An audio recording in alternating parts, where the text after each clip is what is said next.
ഇനി കറുത്തവരാരെങ്കിലും ഉണ്ടെങ്കിൽ പേടിക്കണ്ട. നിന്റെ മുന്നിലിരിക്കുന്ന സുന്ദരിയുടെ മുഖത്തു മാത്രമേ വെളുപ്പുള്ളൂ, ഹൃദയം കറുപ്പാ. പക്ഷേ നിന്റെ മുഖം കറുപ്പാണെങ്കിലും നിന്റെ ഹൃദയം വെളുപ്പാ. മഹദിയായ ഹാജറ ബീബി റളിയല്ലാഹു തആല അൻഹ കറുത്തവളായിരുന്നു. മഹാനായ ഇബ്രാഹിം നബി അലൈഹിസ്സലാമിന്റെ പ്രിയപ്പെട്ട ഭാര്യ ഹാജറ കറുത്തവളായിരുന്നു. പക്ഷെ ഖിയാമത്ത് നാളുവരെ ഹാജറയെ കുറിച്ച് എല്ലാവരും പറയും. പക്ഷേ സാറ ഗ്ലാമറുള്ളവളായിരുന്നു. ഇബ്രാഹിം നബിയുടെ ആദ്യത്തെ ഭാര്യ. പക്ഷെ സാറയെ കുറിച്ച് അങ്ങനെ ആരും അധികം പറയാറില്ല. അതുകൊണ്ട് സൗന്ദര്യമില്ലാത്തതിന്റെ പേരിൽ പേടിക്കണ്ട. ഞാൻ പറയുന്നു എന്റെ പ്രിയപ്പെട്ട സഹോദരിമാരോട്, സൗന്ദര്യം നോക്കിയിട്ട് കെട്ടാൻ വരുന്നവനെ വേണ്ട. എന്തിനാ ഒരുങ്ങി കെട്ടി പോകുന്നേ? വാപ്പായും ഉമ്മയോടും പറയും, എന്തിനാ?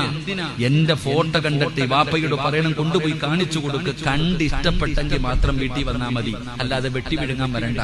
ഇങ്ങോട്ട് വരും, നെളിഞ്ഞ് 3-4 എണ്ണം വരും, തിന്നിട്ട് പറയും വേണ്ട.